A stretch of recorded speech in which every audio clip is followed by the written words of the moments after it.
sejahtera. Shalom, Om Swastiastu, Namo Buddhaya, Salam Kebajikan. Dengan mengucapkan Bismillahirrahmanirrahim, pembukaan kegiatan uji publik pencegahan dan penanganan kekerasan seksual di Universitas PGRI Palembang, Kamis 21 Maret 2024 dimulai. Menyanyikan lagu kebangsaan Indonesia Raya. Hadirin dimohon berdiri.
Silakan duduk kembali. Untuk kita semua, dan doa akan dipimpin oleh Bapak Habib Soleh, Master of Humaniora. Disilakan.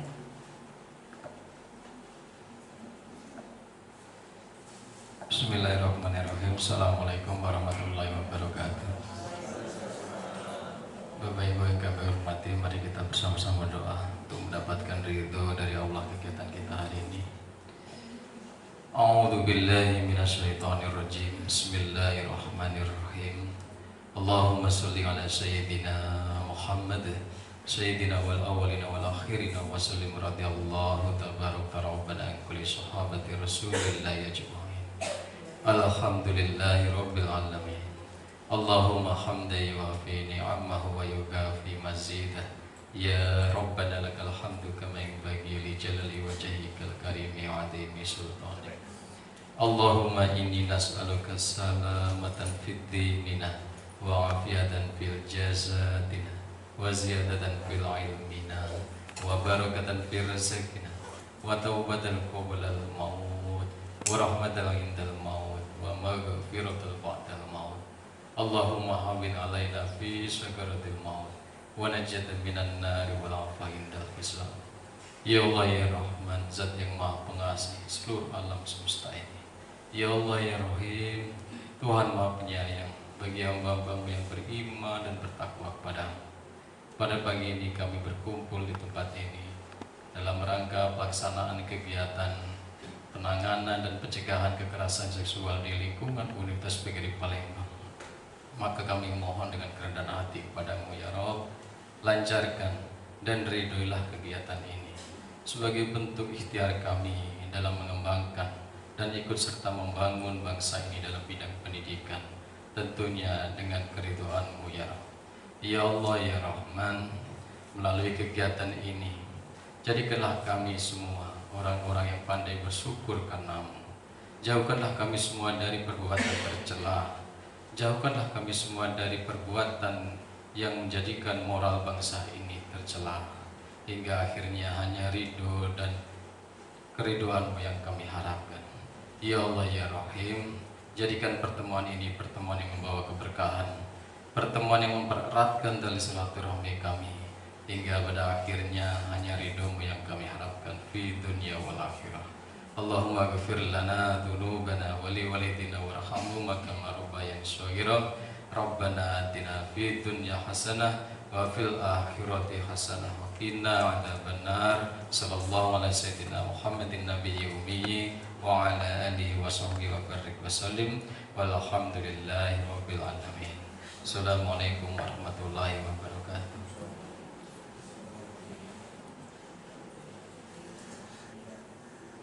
Sambutan dan arahan Rektor Universitas PGRI Palembang yang diwakili oleh Wakil Rektor 3 dan sekaligus membuka acara secara resmi kepada yang terhormat Asesor Profesor Dr. Andes Soekardi, Magister Pendidikan, disilakan.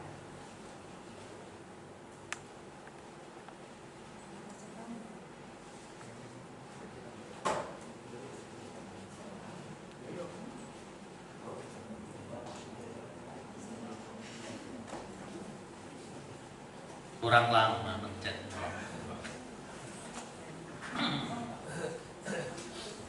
Assalamualaikum warahmatullahi wabarakatuh.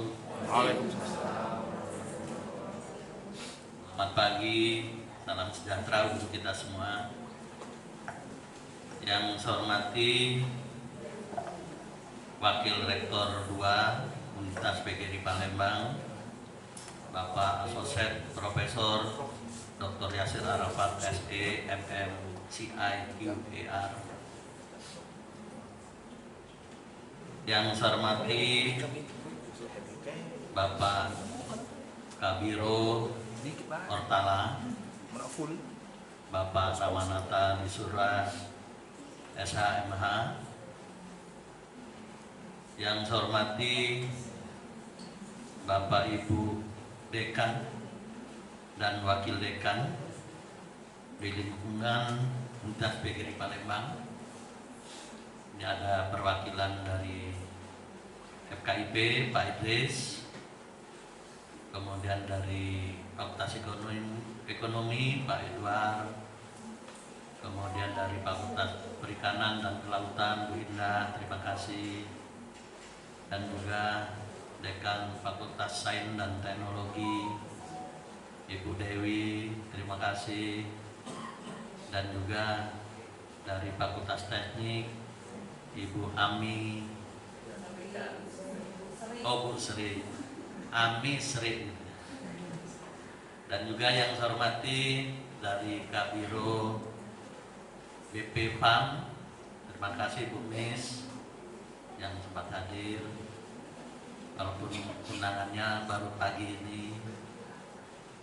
Terima kasih juga pada Kabak Humas atau yang mewakili, ada Pak Ramadan. Yang saya hormati juga dari Kabiro Kemahasiswaan, Pak Bambang, hadir pada pagi hari ini, dan juga dari calon panitia Satgas Pencegahan Kekerasan Seksual di Universitas PGRI Palembang, dan juga yang saya hormati perwakilan dari mahasiswa, yaitu Saudara Delvian sebagai Ketua MPM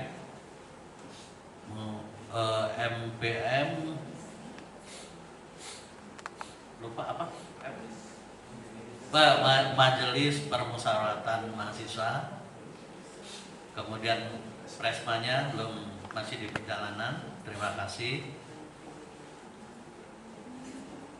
Dan yang kita hormati dari eksternal, yaitu dari Komisi Perlindungan Anak Indonesia yang ada di daerah Kota Palembang, yaitu Dr. Insinyur Hajah Widiatsih MSI.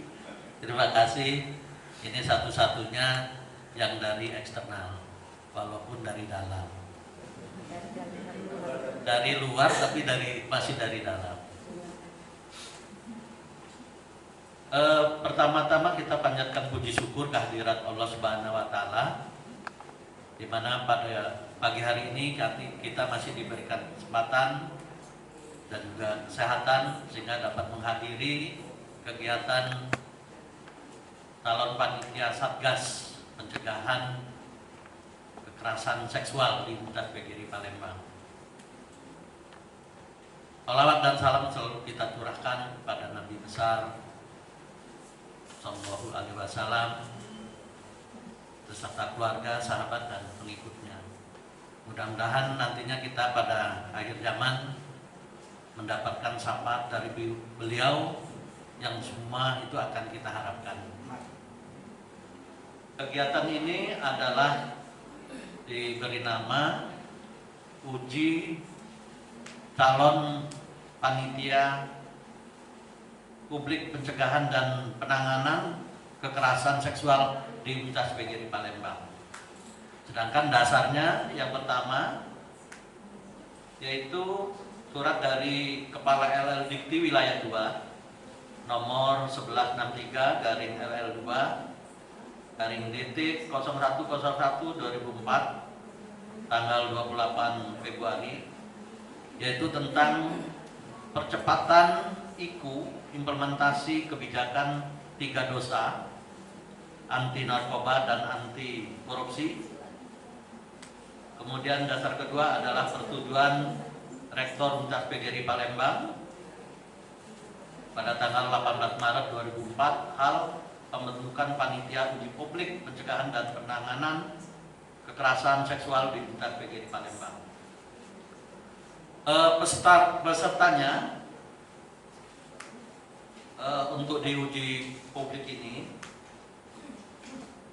ada 10 orang. Yang pertama itu dari dosen. Ini tercatat ada Ibu Non Ayu Salma dari Fakultas Ekonomi. Kemudian dari Ibu Rahmawati MPD dari Fakultas Sains dan Teknologi. Kemudian juga Ibu Etilaniar dari FKIP. Kemudian dari Santi Mayasari dari FPK Perikanan. Kemudian dari Tendik yang pertama Bu Kurniati dari Fakultas Sains dan Teknologi. Yang kedua Ibu Lili Suryani dari Fakultas Teknik. Kemudian Ibu Yesi dari FKIP dan juga Ibu Marlina dari Fakultas Ekonomi dan Bisnis. Bapak Ibu sekalian yang saya hormati, untuk menjadi peserta panitia Satgas ini memang ada tahapan-tahapan tertentu. Yang pertama adalah telah mengikuti ujian LMS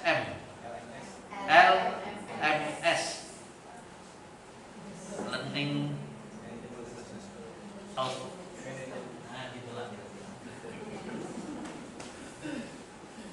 Mereka-mereka ini diuji secara daring oleh Kemendikbud dan sudah dinyatakan lulus secara pengetahuannya karena diuji dengan pertanyaan-pertanyaan seperti di bawah. Yang ketiga dari unsur mahasiswa itu ada Saudari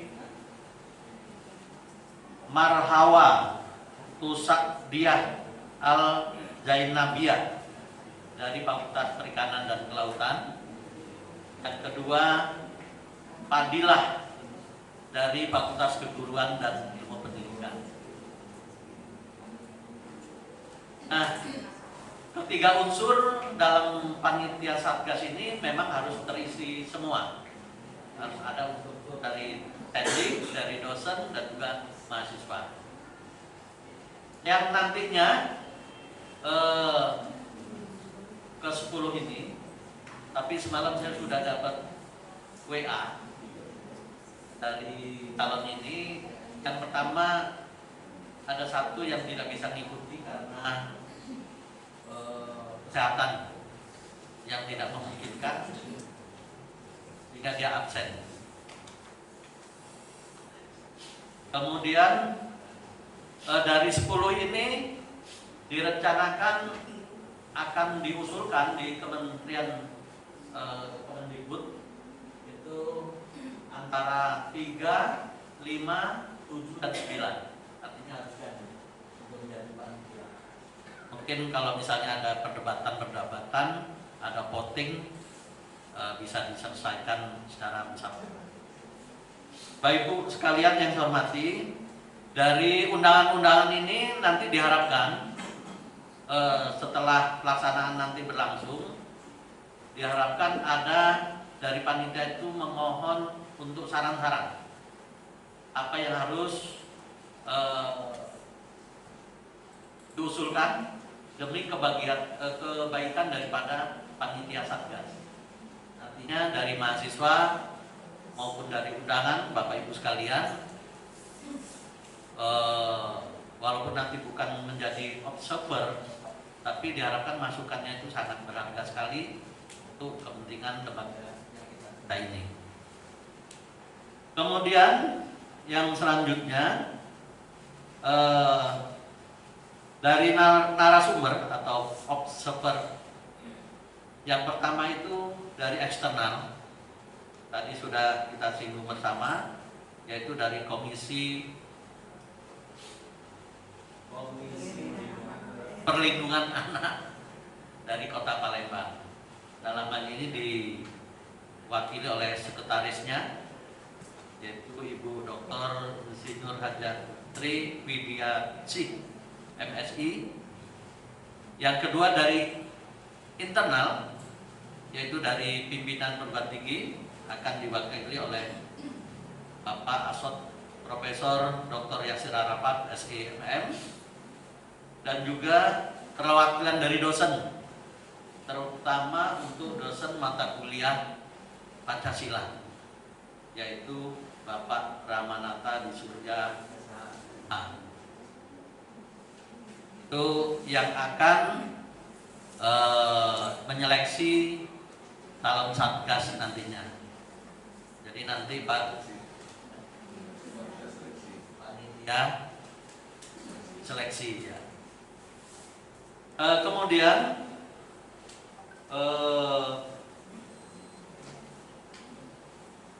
diharapkan kita semua, kegiatan ini penting untuk perguruan tinggi kita.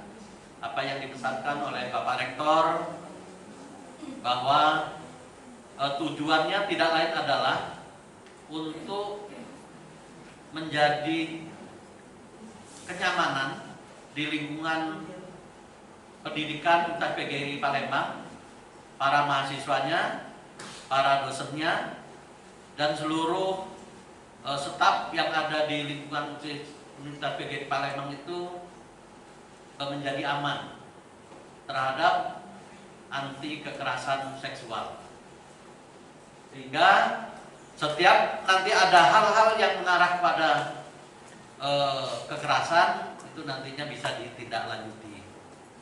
Begitu juga peranan para dekan dan juga wakil dekan dan seluruh sivitas akademika menjadi penting untuk kenyamanan tersebut. Untuk itu, marilah kita sama-sama dengan mengucapkan Bismillahirrahmanirrahim, uji publik panitia Satgas Pencegahan dan Penanganan Kekerasan Seksual di Universitas PGRI Palembang secara resmi dinyatakan dibuka. Demikianlah yang dapat saya sampaikan. Apabila ada hal yang tidak berkenan, saya mohon maaf. Pada Allah mohon ampun.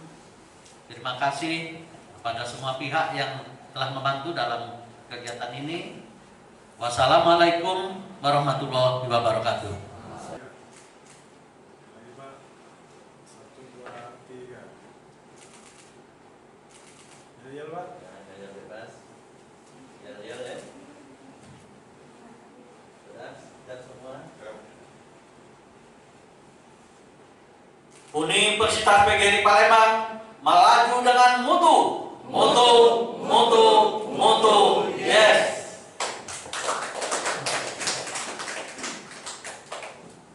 Dengan pemaparan materi yang akan dilakukan oleh calon panitia seleksi PPKS Universitas PGRI Palembang.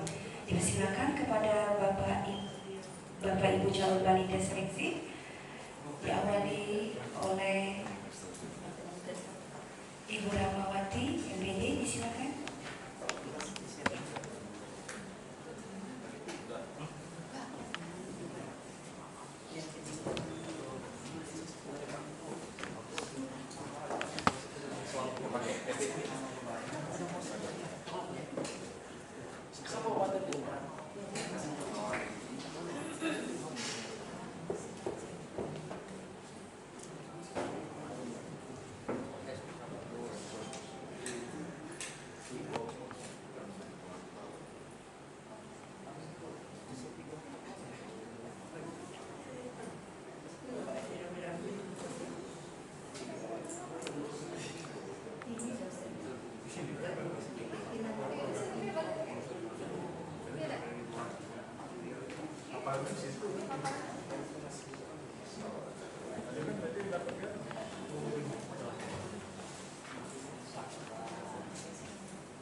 Persilakan Ibu Etilania MPD. Silakan. Bebas.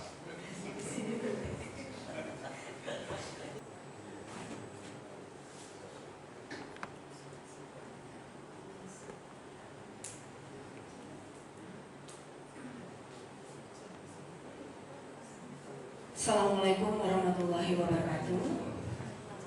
Yang terhormat Ketua KPAI yang diwakili oleh Bu Dr. Haja Triwidiasi, unsur pimpinan Universitas PGRI Palembang. Di sini ada Wakil Rektor 2 Bapak Asosiat Profesor Dr. Yasir Arapat MM CIPR, perwakilan dari dosen ada Bapak Ramanata Adi Surya SHMH. Di sini turut menyaksikan dari bagian kemahasiswaan ada Ketua MPM, Kepala BPAM, Wakil Rektor 3, dan para peserta yang berbahagia. Dalam kesempatan ini saya Hendrania, Wakil Dekan 1 FKIP, untuk turut mengikuti seleksi calon panitia seleksi Satgas Pencegahan dan Penanganan Kekerasan Seksual. Hal ini beranjak dari bahwa kampus, terutama Universitas PGRI Palembang, lanjut Enggi, Universitas PGRI Palembang kita harus menjadikan rumah kedua bagi mahasiswa. Kalau kita berawal dari kata rumah, itu artinya kampus adalah tempat yang aman, nyaman, bebas dari kekerasan seksual.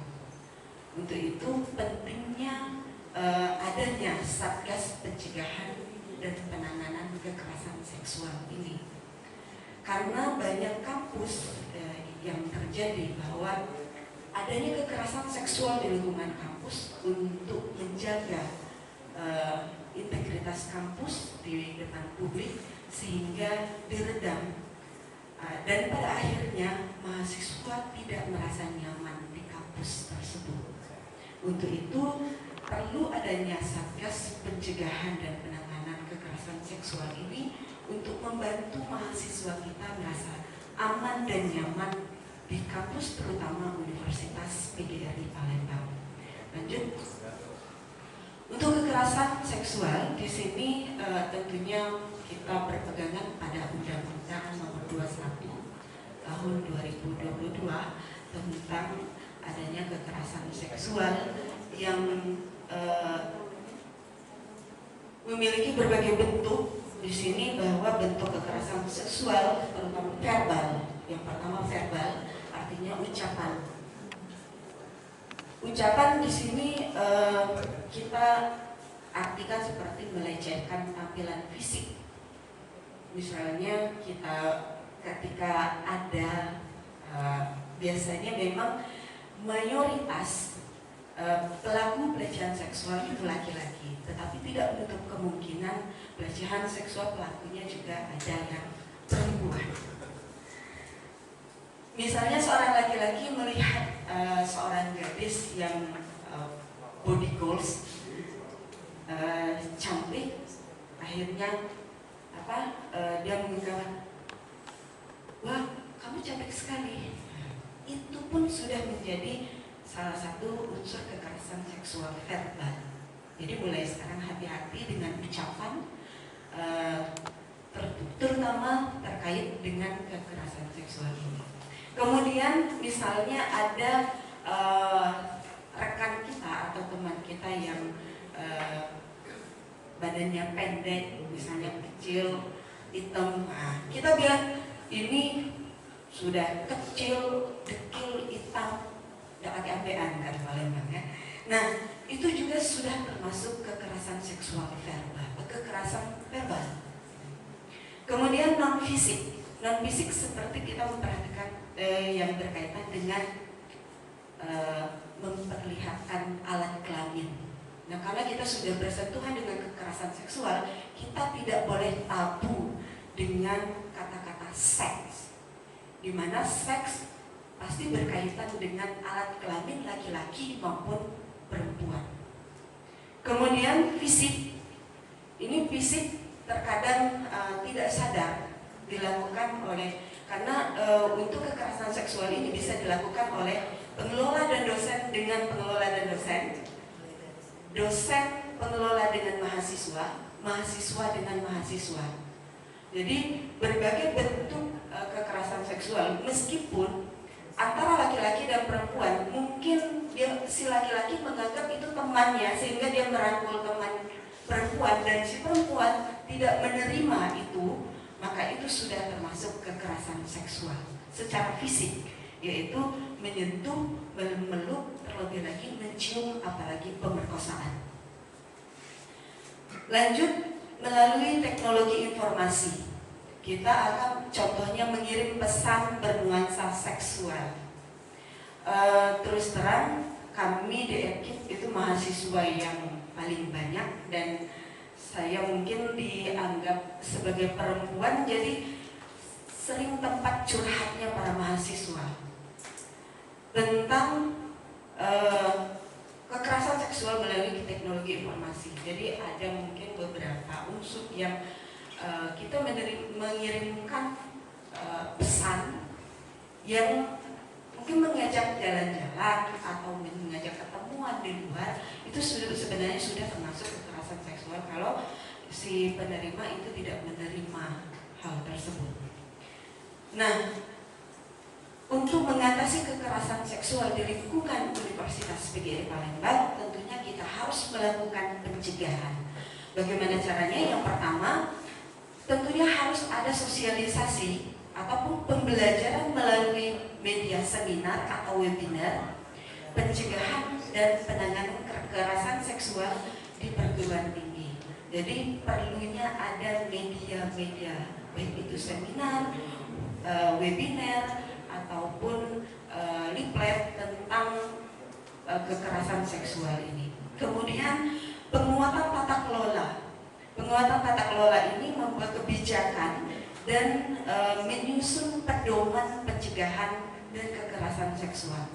Tanpa adanya pedoman dan kebijakan yang mengatur tentang kekerasan seksual ini, tentunya apapun yang terjadi di lingkungan kampus itu tidak akan terselesaikan tanpa adanya kebijakan ataupun pedoman yang mengatur tentang kekerasan seksual. Demikian presentasi dari saya. Terima kasih. Wabillahi taufiq wal hidayah. Wassalamualaikum warahmatullahi wabarakatuh.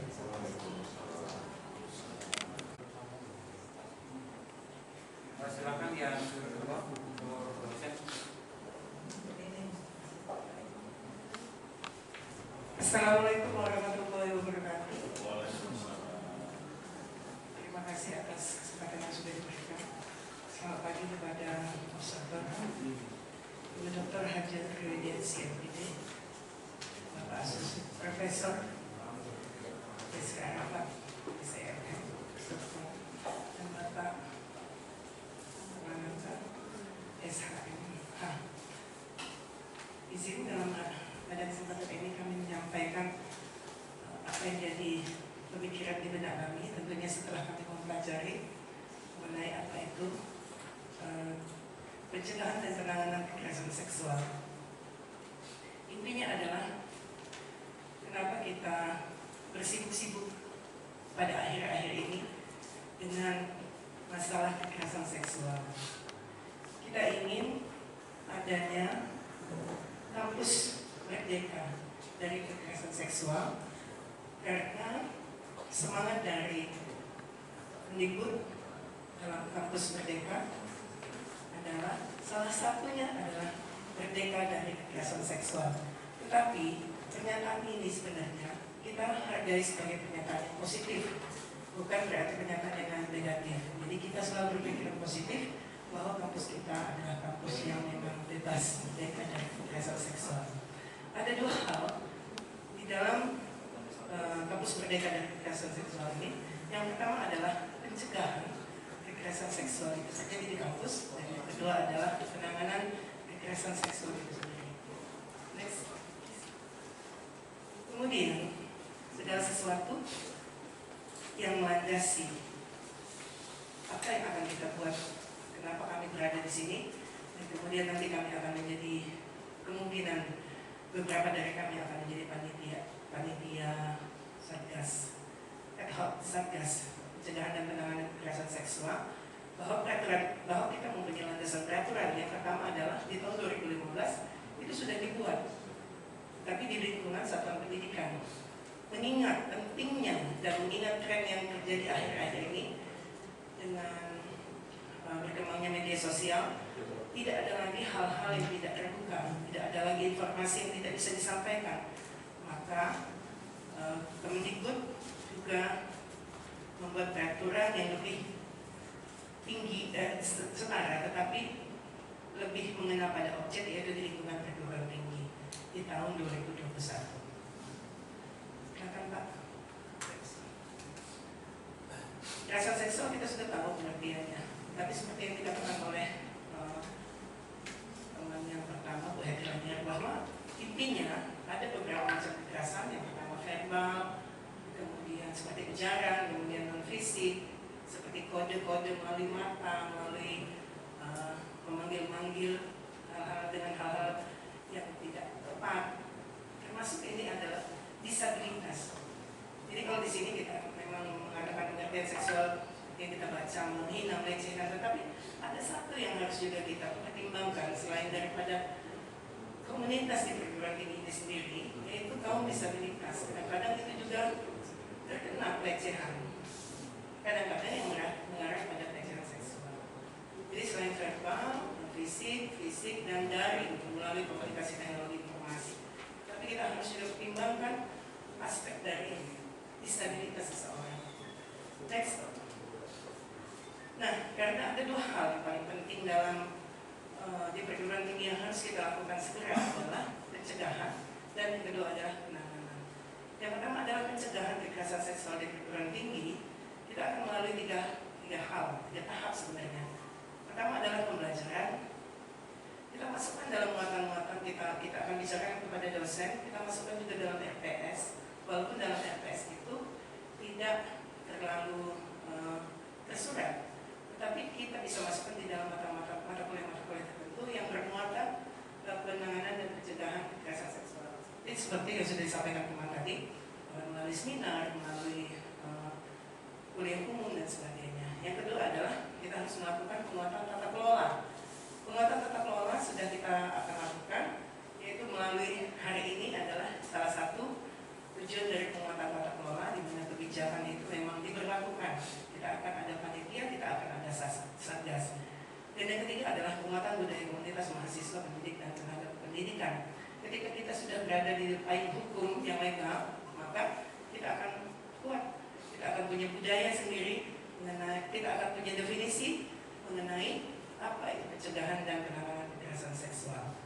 Silakan Pak. Next Pak. Dan yang terakhir adalah penanganan kekerasan seksual di perguruan tinggi. Nah ini sudah menjadi tugas satuan Satgas, jadi sudah tugas dari satuan tugas melalui beberapa tahap pendampingan kepada korban, perlindungan kepada korban, pengenaan sanksi administratif dan pemulihan korban. Dalam hal ini Satgas Bidang melakukan hal-hal yang berkaitan dengan perlindungan dalam hal pidana, tetapi lebih banyak pada hal psikis, pada hal bagaimana memulihkan kembali korban tersebut. Demikianlah paparan kali ini. Terima kasih. Wassalamualaikum warahmatullahi wabarakatuh.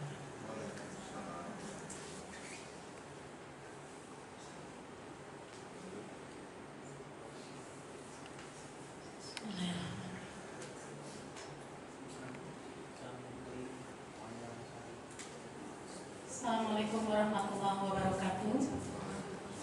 Terima kasih atas kesempatannya Bapak dan Ibu yang terhormat Ketua Komisi Perlindungan Anak Daerah yang diwakili oleh Sekretaris Komisi Perlindungan Anak Daerah Ibu Dr. Hajatri Widayasi Magister Sains, Bapak Wakil Rektor 1 dan 2 Bapak Associate Professor Dr. Yasir Arafat Sarjana Ekonomi Magister Manajemen CIQAR, kemudian Bapak Ramanata Disurya Sarjana Hukum Magister Hukum, serta Bapak dan Ibu Bapak Wakil Rektor 3 Ibu Miss Dalina, Kepala BPAM, terima kasih Ibu, serta Bapak dan Ibu, para tamu undangan dan mahasiswa yang sangat kami banggakan. Terima kasih atas kesempatannya untuk bagi saya, Santi Mayasari, saya dari Fakultas Perikanan dan Kelautan, Program Studi Budidaya Ikan, akan memaparkan tentang tangkal kekerasan seksual. Mari bergerak bersama. Bapak dan Ibu hadirin yang berbahagia, seperti yang kita ketahui bahwa kegiatan seksual atau pelecehan seksual ini bukan lagi merupakan hal yang tabu saat ini dilakukan oleh banyak orang. Hal ini bisa terjadi dimanapun dan kapanpun serta kondisi apapun. Bisa terjadi di angkutan umum, di lingkungan masyarakat, di lingkungan sekolah, bahkan di lingkungan terdekat kita sekalipun, yaitu lingkungan keluarga. Nah, bagaimana kita bisa menanggulangi atau melihat celah-celah apa yang bisa kita lakukan sebagai panitia Satgas PPKS di Universitas PGRI Palembang khususnya. Beranjak dari definisi yang kami kutip dari kemendikbud.go.id, kekerasan seksual adalah setiap perbuatan yang merendahkan, menghina, melecehkan, dan atau menyerang tubuh, fungsi reproduksi dari seseorang. Dan tindakan ini akan berisiko membuat penderitaan fisik dan juga psikis bagi si korban. Bapak dan Ibu, luar biasa di sana banyak sekali yang sudah kita lihat di berita, YouTube dan semuanya. Nah, kegiatan-kegiatan yang dilakukan oleh para pelaku seksual ini, alhamdulillah kita sudah ada undang-undang yang sangat mengikat, yaitu Undang-Undang Nomor 30 Tahun 2021 tentang pencegahan dan penanganan kekerasan seksual di lingkungan perguruan tinggi, di mana undang-undang ini akan sangat mengikat, akan sangat membantu dan sangat menolong bagi korban-korban yang telah mendapatkan perlakuan kekerasan seksual. Dan begitu juga undang-undang ini bisa juga akan sangat memberikan efek jerah bagi pelaku kekerasan seksual itu sendiri. Next, Pak. Bapak dan Ibu, kekerasan seksual berdasarkan jenisnya itu seperti yang sudah dijelaskan oleh teman-teman yang lain, itu ada kekerasan seksual secara verbal, yaitu berupa ujaran, misalnya melihat yang body goals kata Bu Hetty tadi, siulan, ucapan, dan juga hal-hal yang mengarah ke verbal untuk dilakukan oleh pelaku kekerasan seksual. Kemudian kegiatan fisik. Kegiatan fisik di sini adalah meraba, menyentuh, memeluk, dan juga mengusap bagian tubuh baik itu laki-laki maupun perempuan. Hal ini sangat harus kita hindari. Kemudian kegiatan non fisik, melihat, memperhatikan dengan seksama, ternyata itu juga merupakan kegiatan seksual, pelecehan seksual terhadap sesama. Kemudian yang terakhir yaitu jenis kegiatan seksual daring. Daring di sini menggunakan sosial media, teknologi informasi dan komunikasi. Pelaku kekerasan seksual itu bisa memfoto, memvideokan dan share ke sosial media yang mereka punya, yang akan sangat berdampak buruk bagi korban pelecehan seksual itu sendiri. Nah, hal ini bisa kita lakukan atau pencegahan seperti yang teman-teman tadi bilang, bahwa bisa kita lakukan dengan cara pembelajaran atau seminar sosialisasi tentang pencegahan pelecehan seksual ini. Nah, di sini akan saya paparkan adalah pencegahan sebelum pelecehan terjadi, Bapak dan Ibu. Ketika kita sebagai seorang yang tidak mengenal satu sama lain dan kita melihat bahwa ada celah-celah akan ada pelecehan sebelum pelecehan itu terjadi, mungkin kita sesama manusia bisa melakukan hal-hal ini, Bapak dan Ibu. Ini kami kutip dari Najwa Shihab, Bapak dan Ibu, dari YouTube beliau. Ada 5 cara yang bisa melindungi korban yang akan mendapatkan pelecehan. Yang pertama yaitu ditegur. Cara ini merupakan cara yang sangat ampuh, namun beresiko sangat tinggi. Kenapa?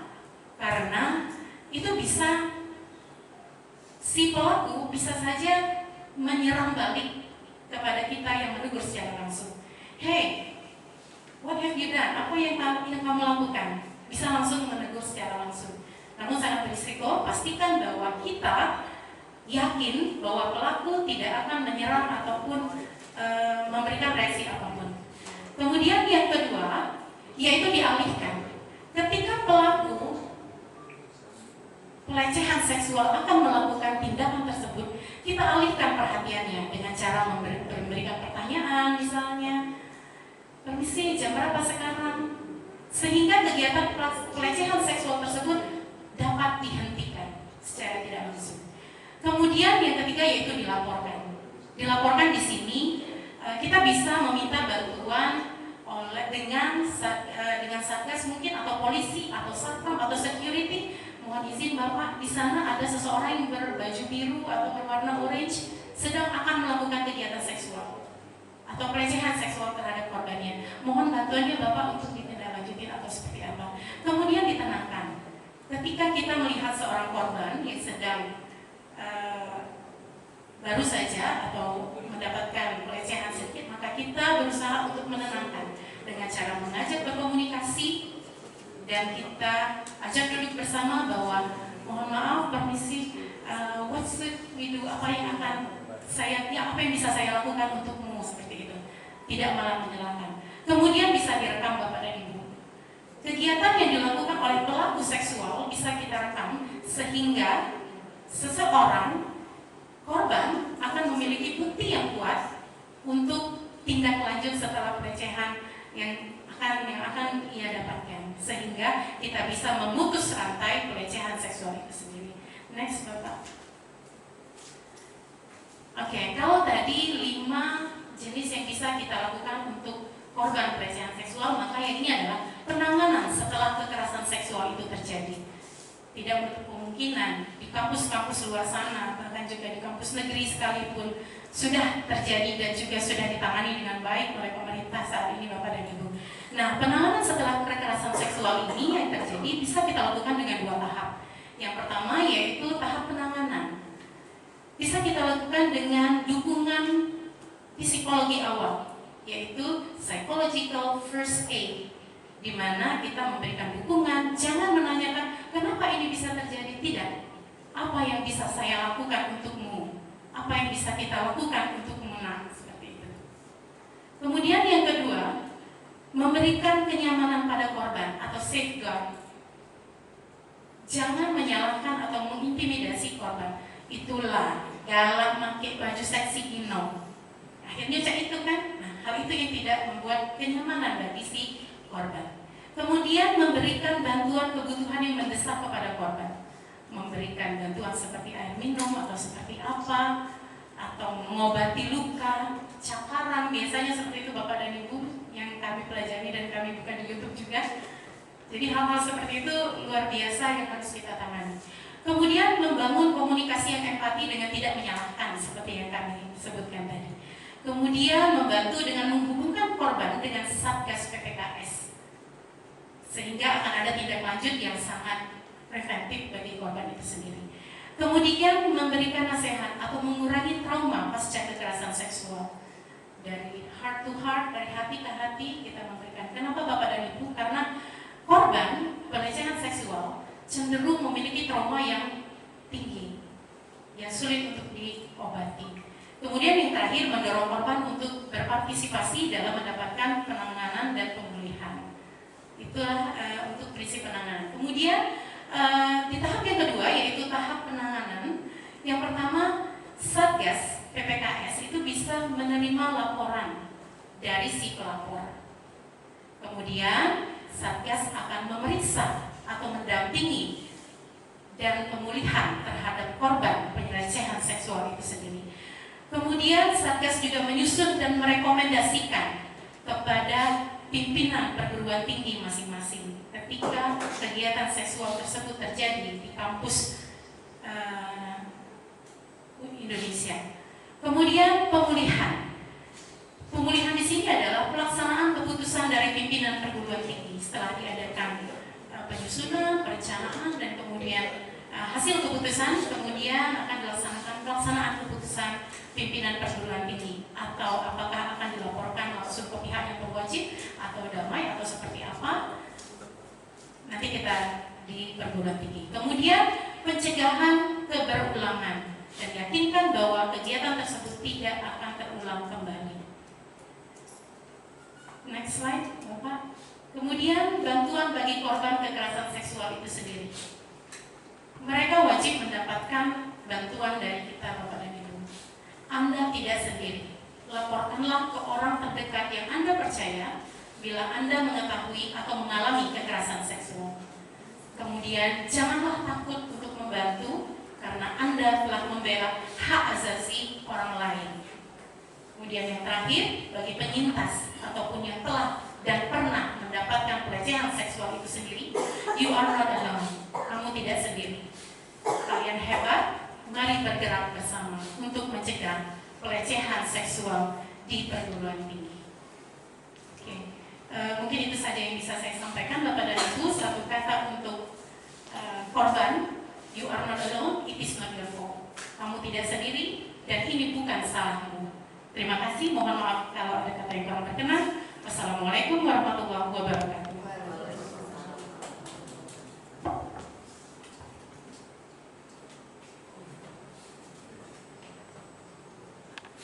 Baik, Bapak Ibu, saya lanjutkan lagi.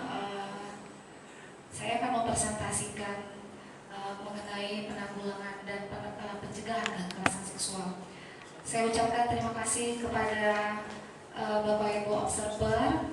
Dalam hal ini dihadiri oleh Wakil Komisi Perlindungan Anak KPAI, Ibu Dr. Haji Triwediasi MSI,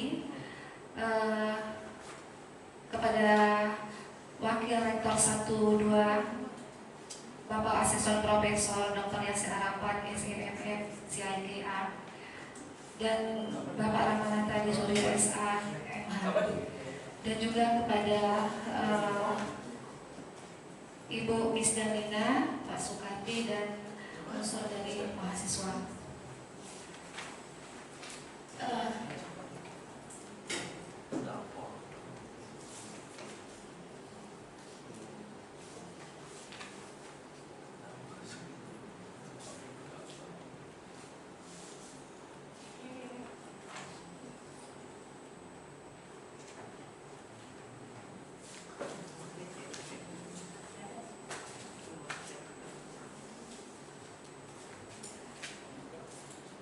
Jadi pencegahan dan penanggulangan kekerasan seksual di Universitas PGRI Palembang. Ya, slide kedua, Pak. Ya, jadi urgensi pencegahan dan penanganan kekerasan seksual ini itu berdasarkan dari hasil survei oleh Direktorat Jenderal Pendidikan dan Teknologi tahun 2020 itu menunjukkan memang hampir 70% dosen itu menyatakan kekerasan seksual itu terjadi di kampus, dan 63% itu mereka tidak melaporkan ke pihak kampus yang terjadi. Dan juga berdasarkan dari survei itu di Kemendikbud per Juli 2023 itu terjadi 65 kasus kekerasan seksual di perguruan tinggi. Jadi memang ini adalah kekerasan seksual ini itu terjadi secara signifikan meningkatnya di universitas itu karena berdasarkan dari hasil survei bahwa masih rendahnya kesadaran dan mekanisme penanganan kekerasan seksual di perguruan tinggi. Nah, penyebab terjadinya kekerasan seksual di lingkungan universitas itu berdasarkan penelitian juga itu pertama karena kesenjangan kekuasaan. Jadi itu biasanya terjadi antara dosen dengan mahasiswa. Dosen merasa lebih senior dan merasa atasan, sehingga bisa melakukan kekerasan seksual itu kepada mahasiswanya. Itu bentuknya seperti yang sudah dijelaskan tadi, bisa dalam bentuk verbal, fisik dan non fisik itu bisa terjadi karena kesenjangan kekuasaan. Yang kedua, stereotip gender itu menganggap bahwa perempuan itu adalah objek seksual.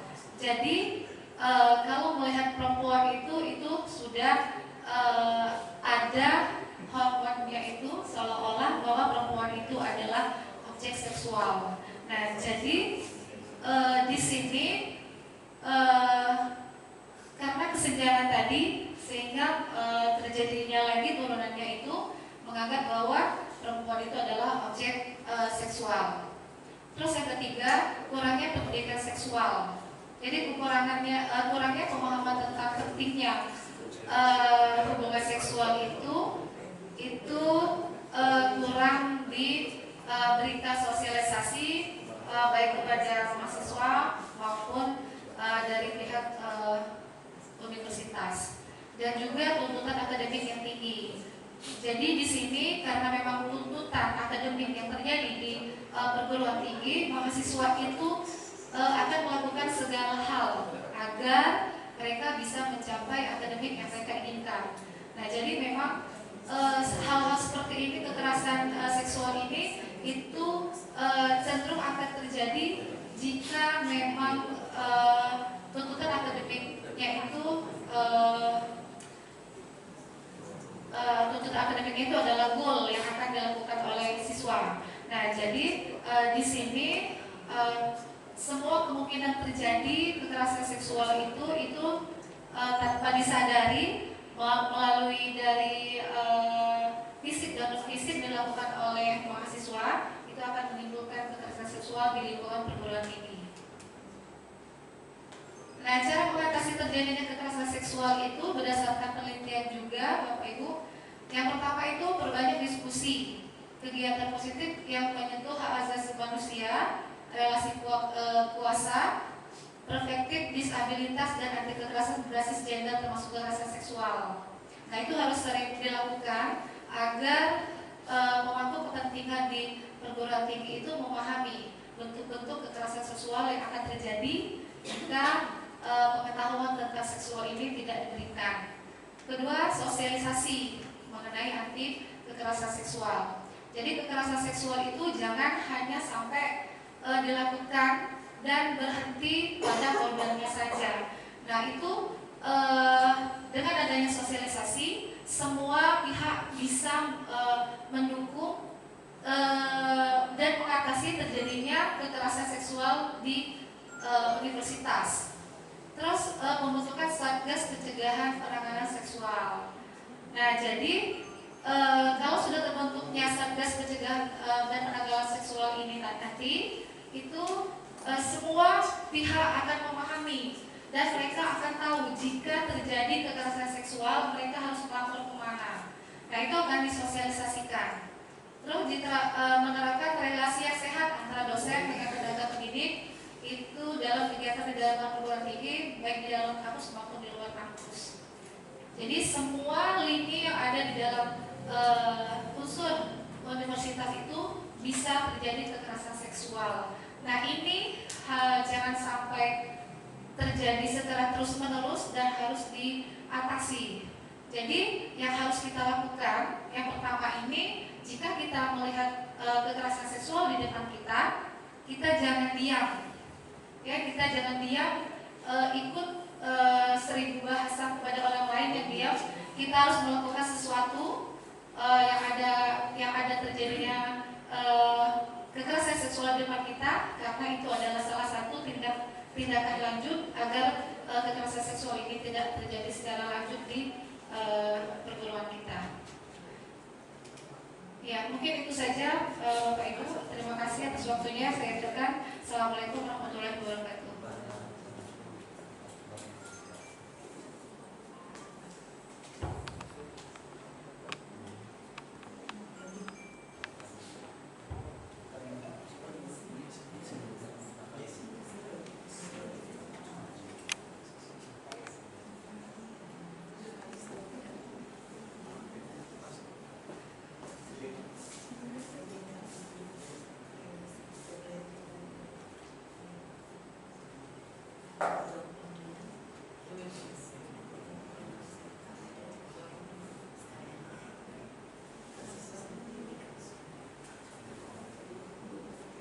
Assalamualaikum warahmatullahi wabarakatuh. Yang terhormat perwakilan juri peserta, perwakilan dari KPAI Ibu Dr. Raja Triwidiasi MSI, perwakilan dari dosen kandidat Dr. Rama Tadi Surya SHMH, dan perwakilan dari perguruan tinggi Astrof Profesor Dr. Yasir Arafat SIMM, dan Bapak Ibu para tamu undangan. Di sini saya akan mempresentasikan tentang pencegahan dan penanganan kekerasan seksual di perguruan tinggi. Jadi dasar hukum dalam penanganan dan pencegahan kekerasan seksual itu Permendikbud nomor 82 tahun 2015 tentang pencegahan dan penanggulangan tindak kekerasan di lingkungan satuan pendidikan. Permendikbud nomor 30 tahun 2021 pencegahan dan penanganan kekerasan seksual di lingkungan perguruan tinggi. Undang-Undang nomor 12 tahun 2022 pencegahan segala bentuk tindak pidana kekerasan seksual, penanganan dan perlindungan dan pemulihan hak korban. Next. Prinsip penyelenggaraan pendidikan itu demokratis dan berkeadilan, tidak diskriminatif, ini bersifat inklusif ya, menjunjung tinggi hak asasi manusia, nilai kultural dan kemajemukan bangsa. Dari situ definisi tentang kekerasan seksual menurut Permendikbud nomor 30 tahun 2021 yaitu kekerasan seksual adalah setiap perbuatan merendahkan, menghina, melecehkan dan atau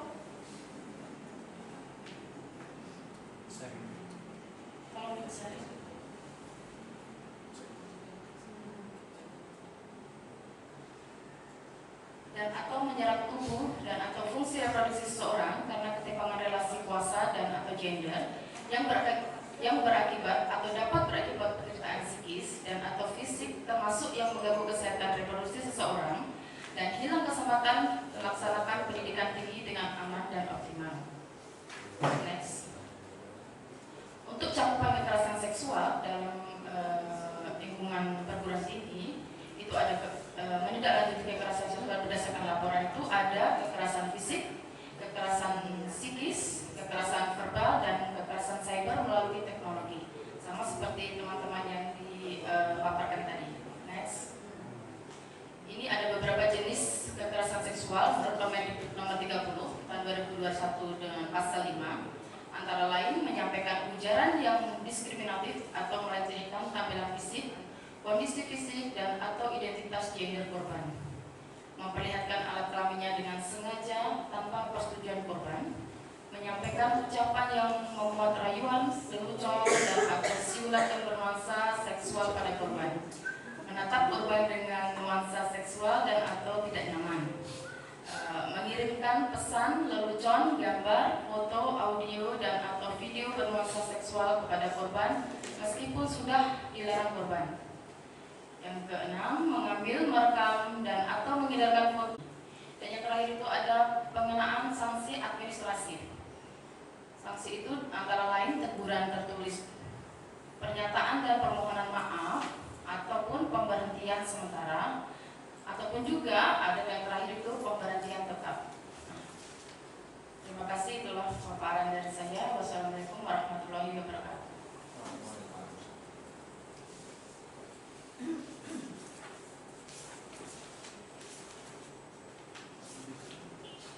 Assalamualaikum warahmatullahi wabarakatuh. Terima kasih atas kesempatannya kepada tim observer perwakilan dari KPAI, Ibu Dr. Haja Triwiasi, perwakilan dari dosen Bapak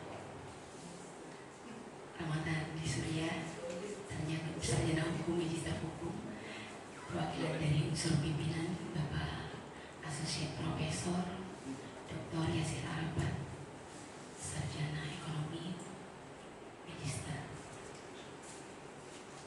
manajemen. Terima kasih juga Bapak Ibu, Pak Adi, Bu Miss, dan Bapak Ibu sekalian. Dewasa ini banyak sekali kita dengar permasalahan tentang kekerasan seksual. Jadi tidak terkecuali di dalam lingkungan kampus.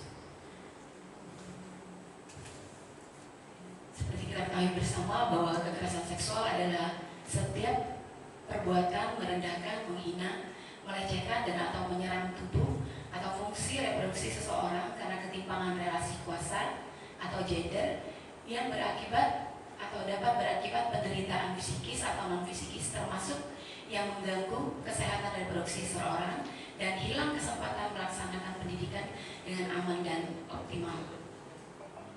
Jadi jelas sekali bahwa tindakan kekerasan seksual ini akan sangat mengganggu kehidupan, dan ini sering terjadi kepada kaum perempuan seperti yang dikatakan saudara Rahmat tadi, bahwa perempuan ini adalah memang sumbernya kekerasan seksual, ya. Walaupun ada juga terjadi mungkin, tapi sangat jarang sekali terjadi dengan laki-laki, ya. Next. Kekerasan seksual ini terjadi atas ketimpangan relasi kuasa, ya, seperti dosen dan mahasiswa, seperti mahasiswa dengan mahasiswi. Jadi saya punya kasus sebenarnya yang terjadi di lingkungan kita sendiri, ya. Ada pelaporan antara mahasiswa kita. Jadi ceritanya memang mereka itu pacaran, ya, sudah berjalan sampai sudah melakukan hubungan jauh, ya, sampai ke hubungan suami istri. Dan saking dekatnya karena media sosial sekarang mungkin kekurang tahuan si wanita, si mahasiswi kita ini, sehingga dia dijebak untuk melakukan video call dengan memperlihatkan salah satu organ intimnya. Namun ternyata hal itu menjadi ancaman bagi mahasiswi kita. Jadi si mahasiswa ini mengancam apabila dia tidak memberikan uang, maka foto video yang dia memperlihatkan salah satu alat vitalnya itu akan disebarluaskan. Hal itu sudah berjalan, ya, sekali dua kali diikuti, dikasih uang, selanjutnya seperti itu, dan akhirnya mahasiswa ini memberanikan diri untuk melaporkan hal tersebut kepada kami. Memang pada saat itu alhamdulillah bisa ditangani, namun mungkin akan lebih baik lagi apabila memang ke depan bahwa Satgas ini sudah terbentuk, jadi akan dapat menampung dan menjadi wadah bagi mahasiswa-mahasiswi kita yang mendapat perlakuan yang seperti itu. Selanjutnya, ya, jenis kekerasan seksual verbal, non-verbal, fisik, dan daring. Verbal memang kadang-kadang tanpa kita sadari, dari pembicaraan saja itu akan melukai. Misalnya kita sebenarnya sih agama kita memang sudah melarang bahwa perempuan untuk keluar rumah itu gak usah memakai wewangian, ya. Jadi, tapi sudah tradisi bahwa kita biasa menggunakan wewangian keluar rumah, ya. Jadi mungkin teman kerja tidak menyadari yang dia ucapkan itu sedikit melukai. Ketika dia berbicara, wangi sekali parfum kamu, membuat saya jadi bergairah. Pernah itu terjadi. Mungkin teman rekan laki-laki ini merasa itu hanya ucapan biasa, tapi teman perempuan ini merasa agak gimana ya? Ya, terluka atas ucapan itu, seolah-olah mengundang. Selanjutnya non-visi, konsep khas dan kekerasan seksual, kelumpuhan sementara. Kelumpuhan sementara ini maksudnya ketika kita tidak sengaja atau pelecehan seksual yang dilakukan mungkin tadi bisa juga melalui verbal dengan ucapan seperti itu, kita akan merasa kaget dan langsung berpikir, ya. Selanjutnya menyalahkan korban, tuduhan palsu atau pembebanan pembuktian, ya, menyalahkan korban selalu, ya. Kalau ada kasus seperti ini, pelaku pasti akan mempunyai alibi sendiri kenapa dia mau, ya kan. Kemudian tuduhan palsu akan dibuat-buat. Selanjutnya pembebanan pembuktian. Jadi banyak sekali yang sangat hal yang sangat membebani korban, sehingga terkadang sulit untuk melakukan pembuktiannya. Saya kira demikian. Terima kasih.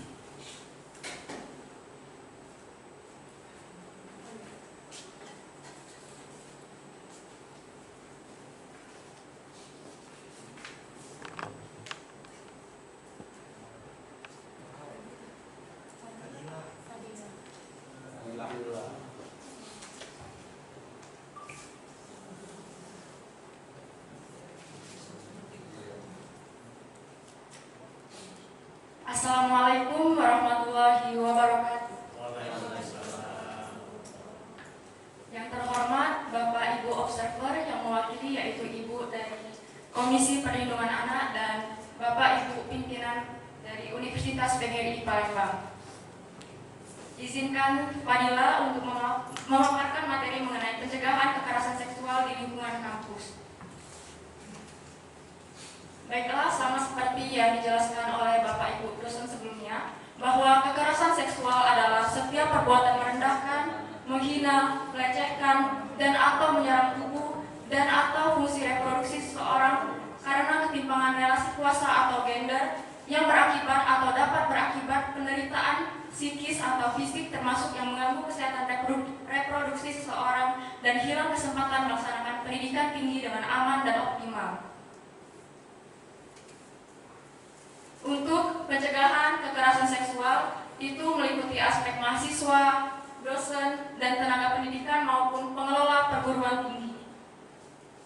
Untuk pencegahan kekerasan seksual oleh mahasiswa, yaitu meliputi perbanyak diskusi atau kegiatan-kegiatan yang menyentuh isu-isu hak asasi manusia, relasi kekuasaan, perspektif disabilitas, dan anti kekerasan berbasis gender, termasuk kekerasan seksual.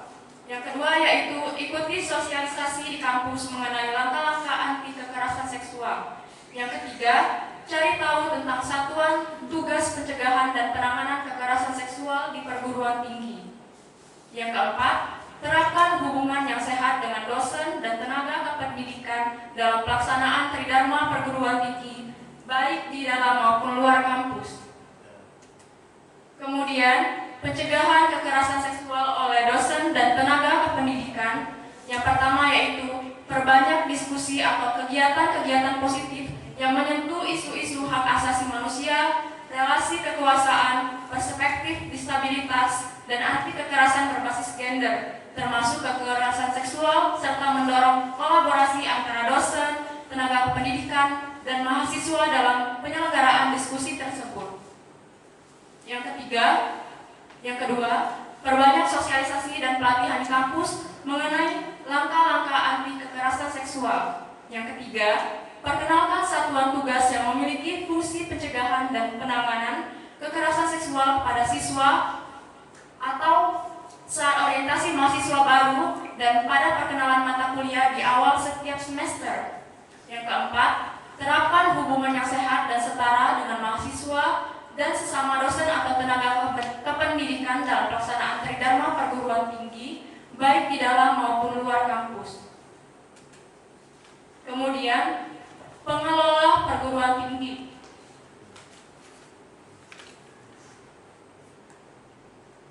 Sebagai penyelenggara pendidikan, pengelola perguruan tinggi harus mengikuti prinsip-prinsip dasar pencegahan kekerasan seksual.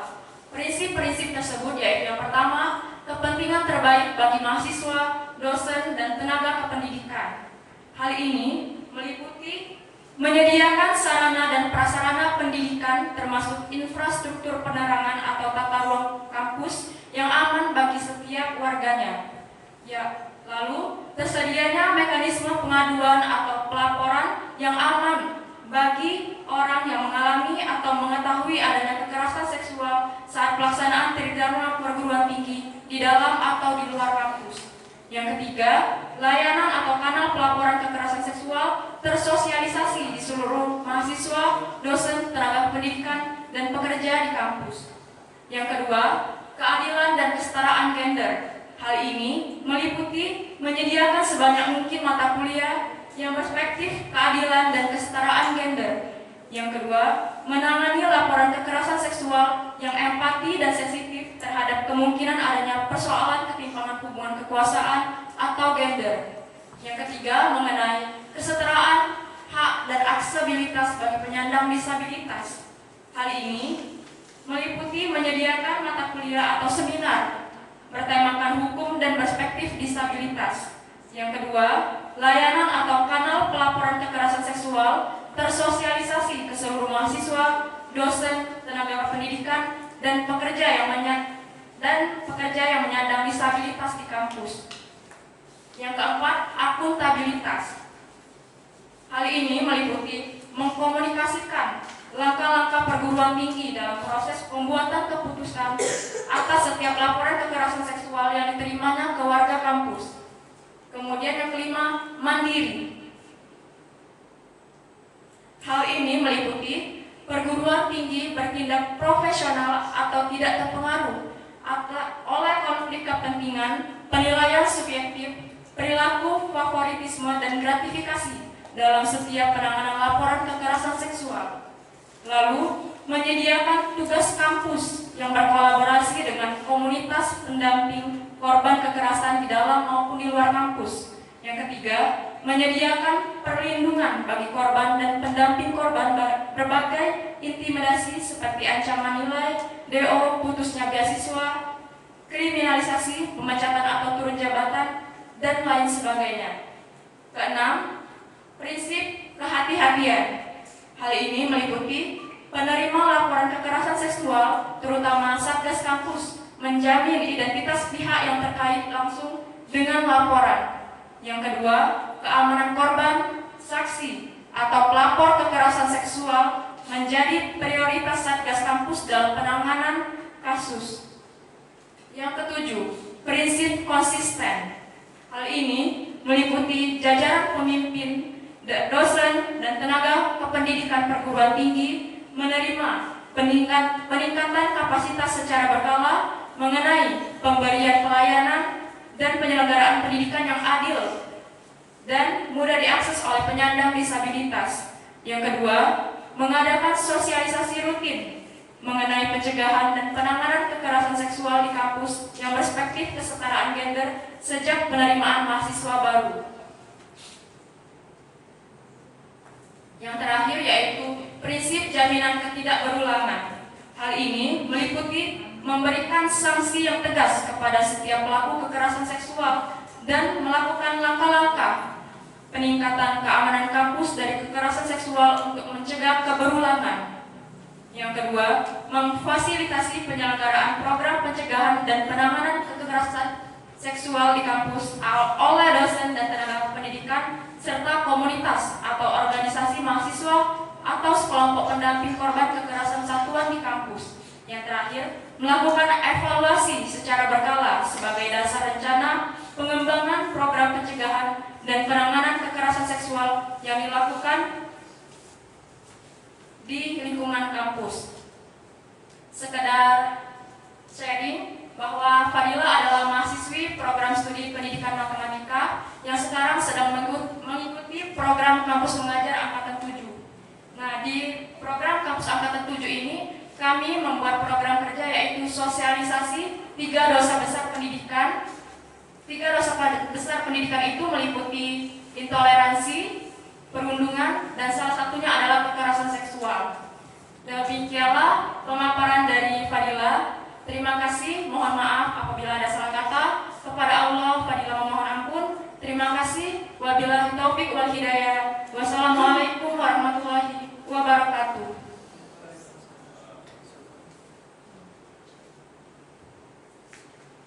Baik, bismillahirrahmanirrahim.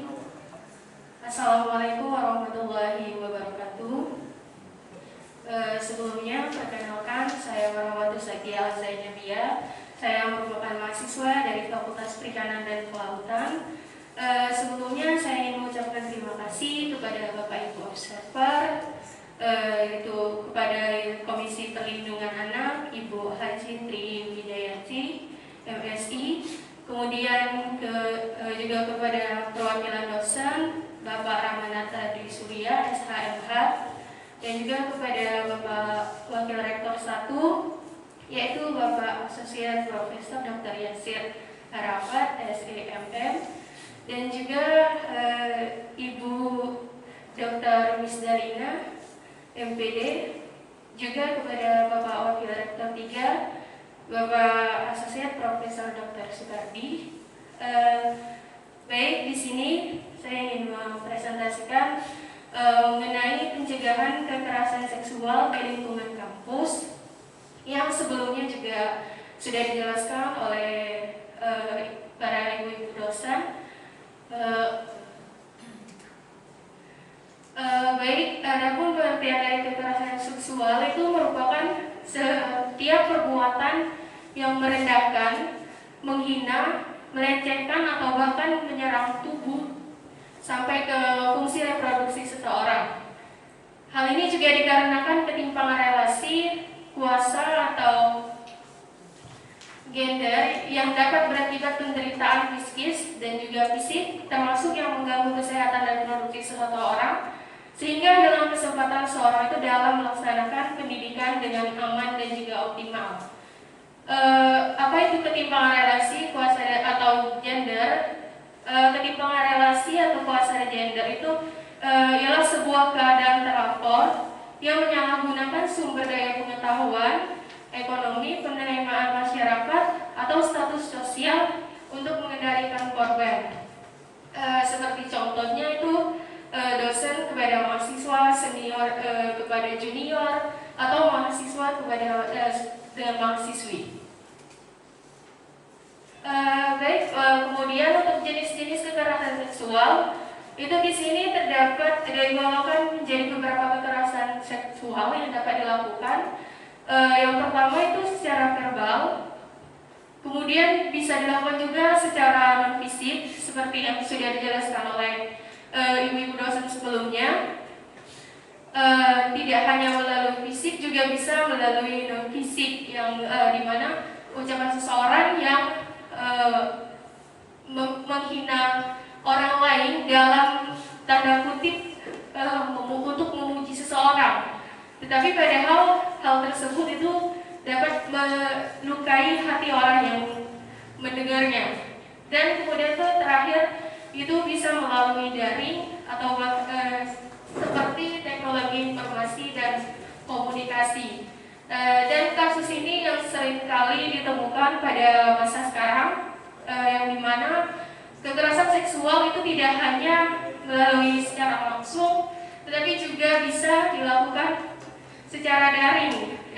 Sebagai contohnya itu melalui video call atau video foto seseorang tanpa izin. Kemudian next. Nah, dalam peraturan pencegahan dan juga penanganan seksual itu sudah diatur oleh Peraturan Menteri Pendidikan, Kebudayaan, Riset dan juga Teknologi Republik Indonesia pada nomor 30 tahun 2021 tentang pencegahan dan penanganan kekerasan seksual di lingkungan perguruan tinggi, dan juga Peraturan Menteri Pendidikan dan Kebudayaan Republik Indonesia nomor 82 tahun 2015 tentang pencegahan dan penanggulangan tindak kekerasan di lingkungan satuan pendidikan. Nah, tidak hanya itu, dalam mencegah kekerasan seksual di lingkungan kampus, di sini ada beberapa peran penting yang harus terlibat. Yang pertama itu tentunya mahasiswa. Hal yang harus dilakukan oleh mahasiswa tersebut ialah perbanyak diskusi atau kegiatan-kegiatan positif yang menyentuh isu-isu hak asasi manusia dan juga relasi kuasa, kemudian perspektif disabilitas dan anti kekerasan berbasis gender, termasuk kekerasan seksual. Tidak hanya mahasiswa, Bapak Ibu dosen, juga tenaga pendidik itu juga harus berperan penting dalam kasus kekerasan seksual. Bapak Ibu dosen, hal yang perlu dilakukan oleh Bapak Ibu dosen yaitu berbanyak sosialisasi dan juga pelatihan di kampus mengenai langkah-langkah anti kekerasan seksual, dan perguruan tinggi maupun pengelola itu juga ikut serta dalam menyediakan sarana dan prasarana pendidikan, termasuk infrastruktur penerangan atau tata ruang kampus yang aman bagi setiap warganya, dan juga menyediakan mekanisme pengaduan atau pelaporan yang aman bagi orang yang mengalami tindak kekerasan seksual.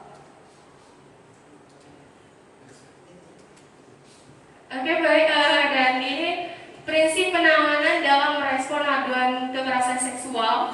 Yang pertama itu merupakan dukungan psikologis. Itu di tahap awal.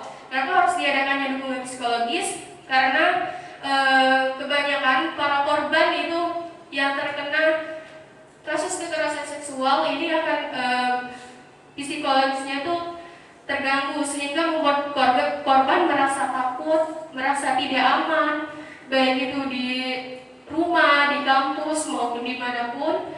Jadi perlunya dukungan psikologis dari orang-orang terdekat, dari Bapak Ibu dosen, baik dari juga keluarga korban tersebut. Dukungan psikologis ini bisa berupa kita menawarkan korban untuk bercerita.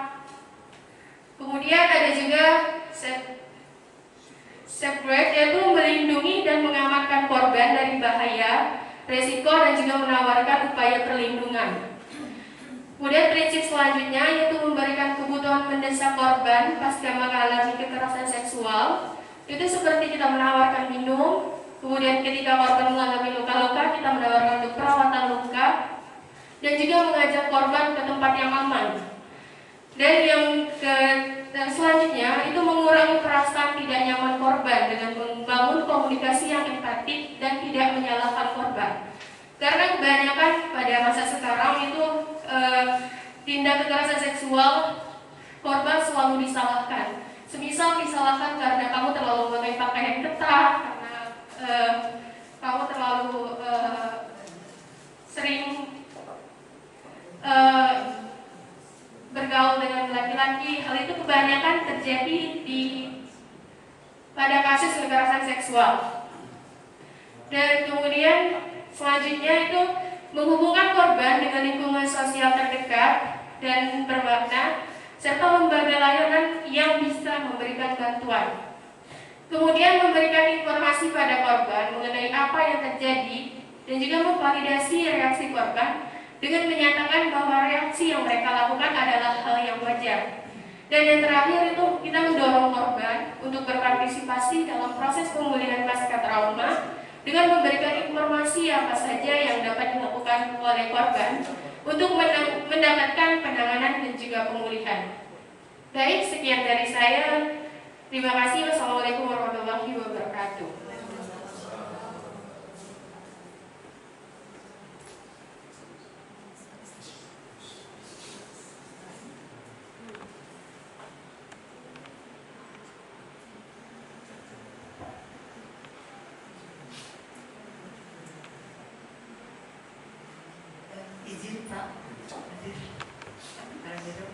Baik, alhamdulillah ya. Terima kasih presentasinya semua sudah memenuhi kriteria yang diharapkan. Tetapi tetap saja ada yang mau ini ya Pak, ada yang mau gugur atau enggak ya. Tapi saya memberi apresiasi bahwa semua sudah berjalan dengan baik dan semua memang layak untuk menjadi satgas sebetulnya untuk pencegahan dan penanganan kekerasan.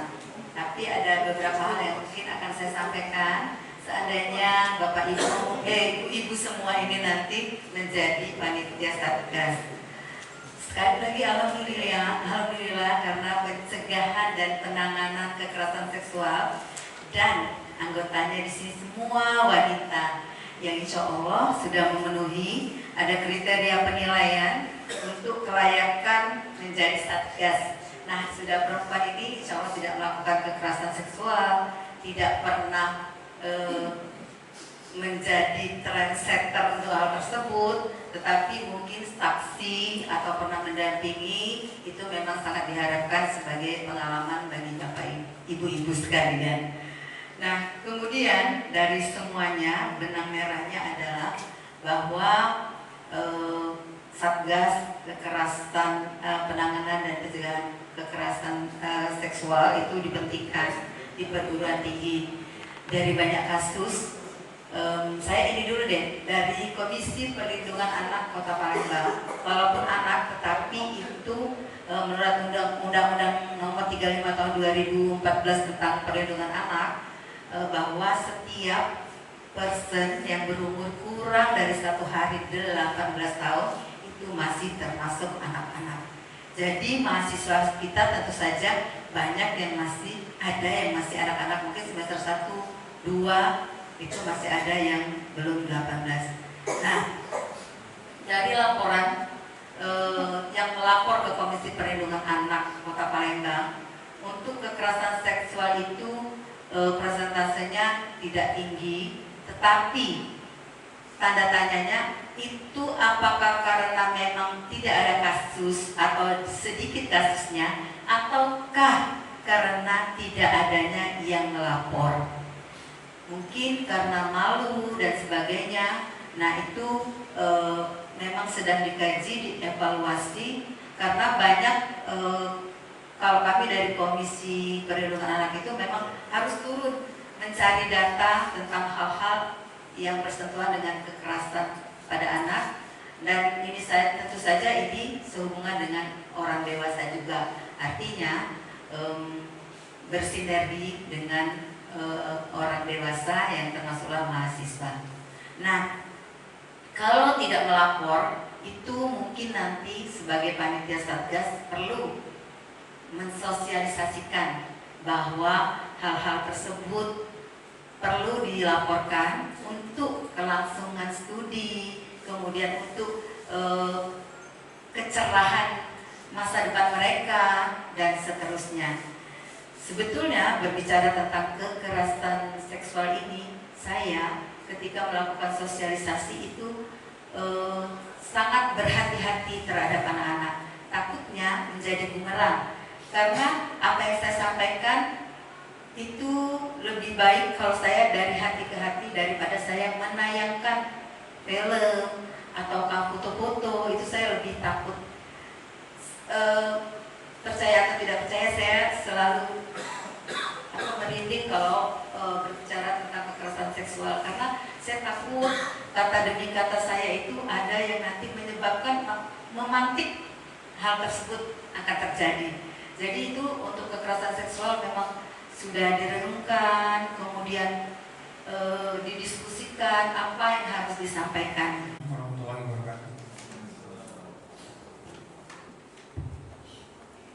Baik, Bapak Ibu, saya menambahkan sedikit.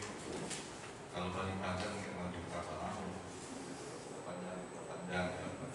Dan kesimpulan dari Bu Tri tadi dari KPAI bahwa Bapak Ibu semua memenuhi persyaratan. Pak Mahanata tadi juga sama. Ya. Tapi saya mau meluruskan sedikit, Bapak Ibu itu kan jadi satgasnya menjadi panitia seleksi untuk mendapatkan siapa siapa yang menjadi satgas PPKS-nya. Ya, bukan jadi satgasnya. Nah, saya mau melengkapi sedikit supaya bagi saya supaya sempurna Pak Sudari, supaya jangan ada kebingungan. Kalau saya sebenarnya bingung kan dulu kan sekarang. Saya menambahkan 2 pertanyaan, tapi jawabnya tidak usah disebutkan satu persatu seperti tadi. Saya minta tolong dituliskan saja. Jadi kan jawabannya pasti berbeda-beda nanti kan. Nah, pertanyaannya yang pertama,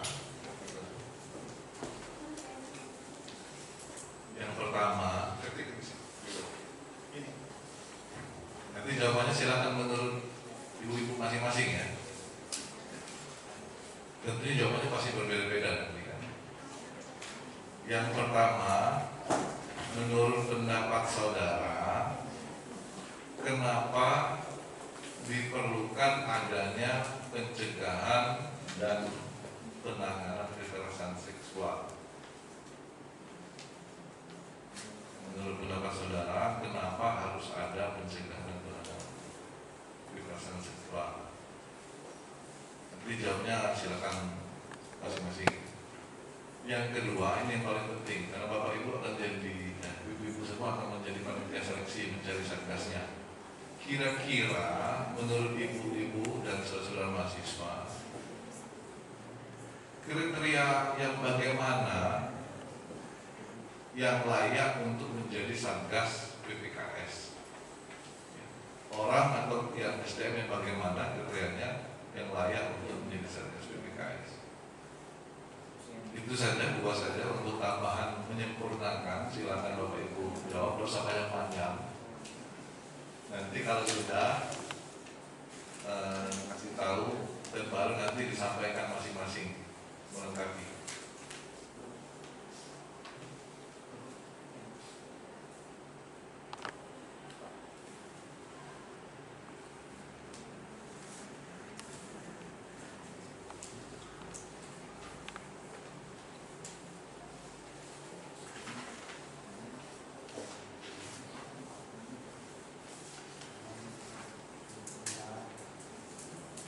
Waktunya tidak usah lama-lama, barangkali 3 menit saja ya, cukup ya.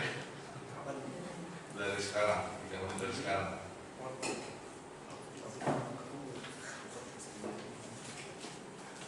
Juga ini bukan hanya tertutup, jadi terbuka.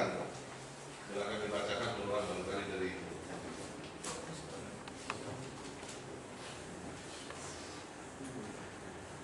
Baik, terima kasih Bapak Observer. Untuk pertanyaan yang pertama, mengapa perlunya adanya PKS di lingkungan kampus Universitas PGRI Palembang? Karena seperti halnya di awal tadi saya presentasi di awal bahwa kampus adalah rumah kedua bagi mahasiswa. Untuk itu kita harus menciptakan rasa aman dan nyaman dari kekerasan seksual bagi mahasiswa. Sehingga perlunya dibentuk Satgas PPKS di Universitas PGRI Palembang yang tentunya berdasarkan dari peraturan ataupun SOP yang nantinya akan dibuat setelah Satgas itu dibentuk. Kemudian pertanyaan kedua, kriteria yang layak menjadi PPKS, tentunya yang pertama, Satgas tersebut memiliki rasa empati terhadap korban dan mampu memahami psikologis korban dan mampu menciptakan rasa aman dan nyaman bagi korban agar leluasa menceritakan permasalahannya. Jadi seorang satgas tidak boleh menyalahkan korban karena kita sebagai jika seorang satgas harus mampu memposisikan dirinya sebagai korban sehingga dia bisa mampu mencarikan solusi dari permasalahan yang dia hadapi. Terima kasih. Merdeka sebagaimana semangat dalam kampus merdeka dari kekerasan seksual yang pertama. Kemudian yang kedua, ada kata-kata berarti kita akan mencegah. Artinya sebelum ada kasus kita mencegah terlebih dahulu. Nah, makanya penting ini dibuat satgas namanya, atau panitia satgas. Kemudian yang ketiga adalah alasannya adalah jika sudah bisa dicegah dan masih terjadi juga kekerasan seksual tersebut, berarti kita tujuan dari adanya PPKS ini adalah agar kita semua, bukan cuma mahasiswa, nyaman beraktivitas sehingga produktivitas kita sebagai manusia, sebagai insan perguruan tinggi itu lebih tinggi dan sesuai yang diharapkan. Kemudian yang kedua, kriteria apa yang harus dimiliki oleh Satgas PPKS? Yang pertama yang pasti adalah peduli. Kemudian yang kedua adalah paham. Jadi pengetahuan tentang PPKS itu harus dipahami terlebih dahulu. Salah satunya adalah dengan kita tes di LMS tersebut. Kemudian ada buku panduan dari Mendikbud. Kemudian yang ketiga, yang paling utama juga adalah mau. Cuma peduli, paham tapi tidak mau, tidak bisa jadi satgas. Yang keempat adalah adil. Nah, permasalahan adil ini tentu menyangkut moralitas kita, menyangkut persepsi kita sebagai pendidik ataupun mahasiswa dan sebagainya. Dan yang kelima adalah yakin bahwa sebagai Satgas PPKS kita dilindungi oleh hal-hal legal. Yang pertama adalah dilindungi oleh Permendikbud tahun 2021, dan yang kedua adalah kita memang dilindungi oleh SK yang ditetapkan oleh LLDT dan perguruan tinggi. Terima kasih. Yang pertama itu untuk melindungi hak-hak dari korban kekerasan seksual itu sendiri, Bapak.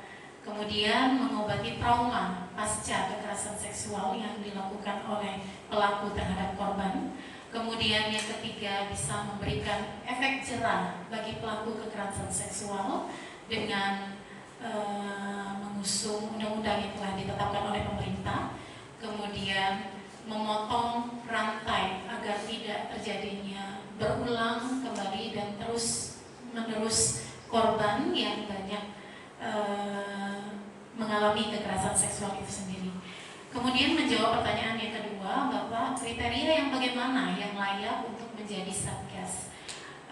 Mungkin sama dengan teman-teman yang lain. Yang pertama, memiliki sikap peduli dengan sesama, itu hal yang paling utama.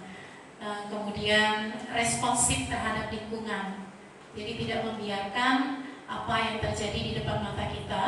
Kemudian memiliki seseorang yang akan menjadi satgas harus memiliki pengetahuan yang kuat baik terhadap pencegahan dan penanganan kekerasan seksual itu sendiri, dengan cara mendapatkan pelatihan sebelumnya, mendapatkan sosialisasi sebelumnya sebelum menjadi satgas, agar tugas dan amanah yang akan diberikan bisa dilaksanakan dengan baik.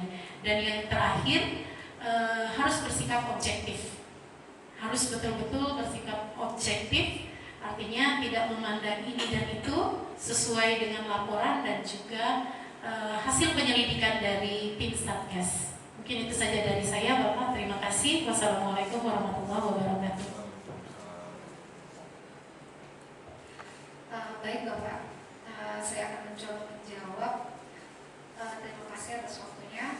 Pertanyaan pertama, menurut pendapat saudara, kenapa perlu dilakukannya pencegahan dan penanggulangan kekerasan seksual? Jadi memang berdasarkan data itu Direktorat Jenderal 70% itu per Juli 2023 itu terjadi 65 kasus kekerasan seksual di tingkat perguruan tinggi. Jadi memang angka itu sangat tinggi.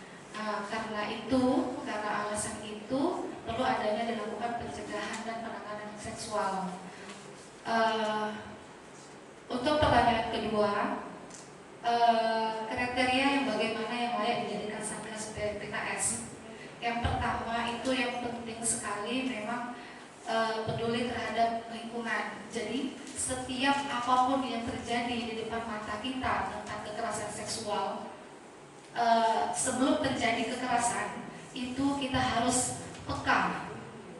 Jadi jangan sampai kekerasan itu terjadi dulu baru kita mau menanggulangi. Tetapi jika kita lihat di depan mata kita ada suatu tindak usaha kekerasan seksual, kita langsung melakukan tindakan, jangan diam. Jadi dengan sikap peduli terhadap sesama dan lingkungan itu adalah salah satu hal yang sangat penting dan pokok menurut saya agar layak menjadi kriteria Satgas PPKS.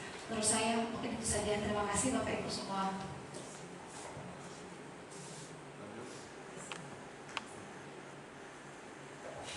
Oke, baik.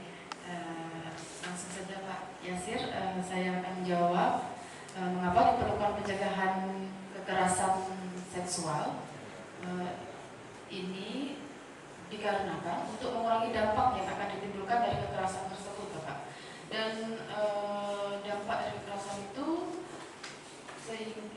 yang ditimbulkan itu sehingga keberlangsungan keamanan dan kenyamanan di lingkungan perguruan tinggi itu jadi lebih baik dan bisa terciptanya kampus yang mandiri, bersih dari hal-hal yang negatif yang disebut dengan kampus merdeka tadi. Terus untuk kriteria yang kedua, nomor 2, kriteria yang layak untuk dijadikan menjadi Satgas PPKS. Menurut Jesse ini, yang pertama itu yang memiliki jiwa sosial tinggi atau mempunyai empati yang tinggi. Yang kedua, paham tentang psikologis, karena yang korban yang kena kekerasan seksual itu pasti psikologisnya akan terganggu. Terus yang ketiga itu bisa berpikir secara rasional. Yang keempat, bijaksana. Dan yang kelima ini dia bisa berhati-hati dalam mengambil keputusan dan serta saya itu bisa dipertanggungjawabkan. Itu saja.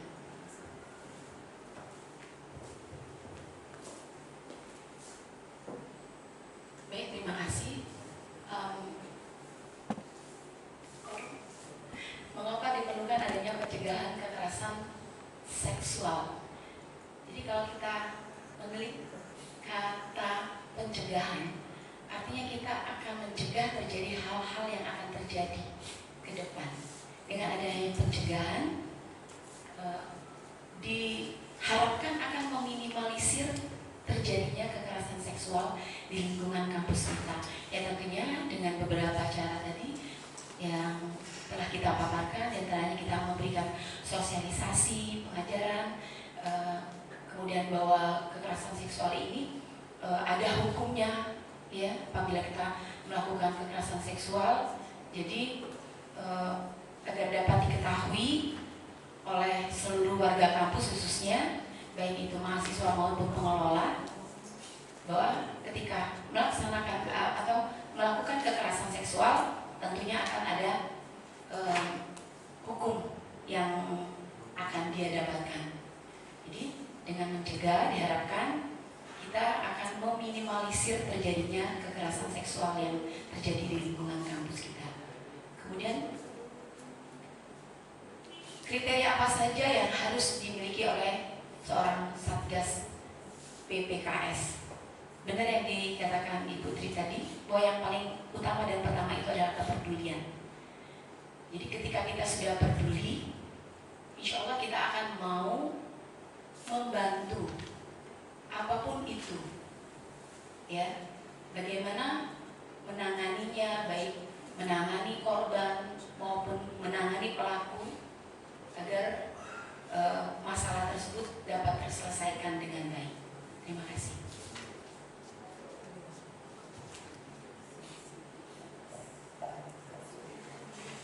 Baiklah, saya akan menjawab pertanyaan dari Pak Yasir. Mengapa diperlukan pencegahan kekerasan seksual? Pencegahan kekerasan seksual diperlukan agar pihak di perguruan tinggi, khususnya meliputi mahasiswa, dosen, tenaga pendidikan, dapat mencegah kekerasan seksual, baik itu yang terjadi pada diri sendiri maupun sekitarnya. Namun, pencegahan tetap sesuai prinsip yang dijelaskan dalam Permendikbudristek nomor 30 tahun 2021 seperti yang telah Fadila paparkan tadi. Untuk kriteria bagaimana yang layak untuk menjadi Satgas PPKS, yaitu yang bertanggung jawab, mampu berkolaborasi, dan dapat berkomunikasi dengan berbagai pihak. Terima kasih. Baiklah, saya akan menjawab pertanyaan dari Bapak Yasir.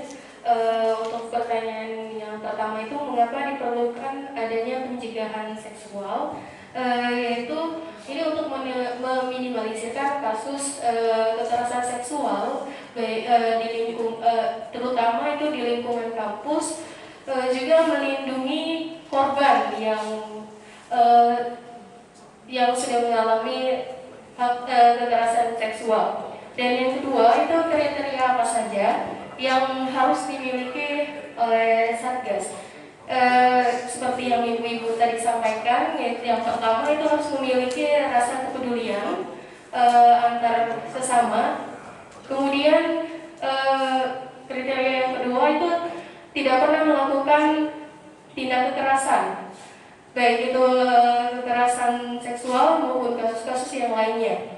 Dan yang selanjutnya itu seseorang yang bijaksana dalam menyelesaikan masalah. Dan yang terakhir itu harus memiliki keberanian. Itu saja mungkin, terima kasih. Terima kasih. Saya kira cukup, saya kembalikan ke Pak Ketua Pelaksana.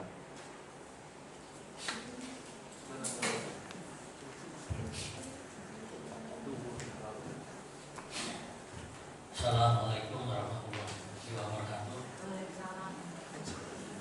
Terima kasih Bapak Ibu observer dan juga calon panitia Satgas. Alhamdulillah melihat dari proses uji ini, kalau dari paparannya Bu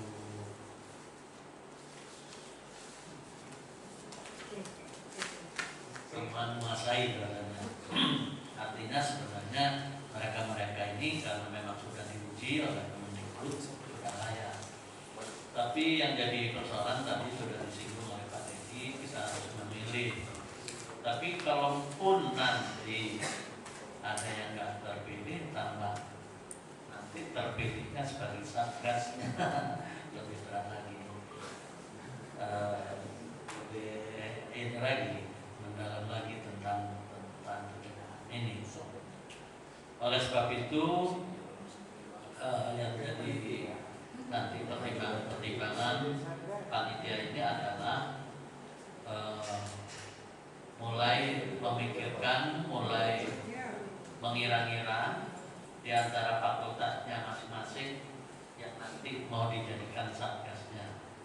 Tadi sudah Bapak Ibu juga sudah memahami siapa-siapa yang akan dijadikan satgas, syarat-syaratnya.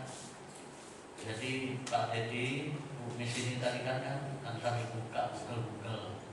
Jadi yang jawab yang paling tepat itu mungkin yang terakhir, yang lama buat Google-nya itu melihat. Saya rasa ini sangat ini sekali, sudah layak semuanya untuk dari panitia.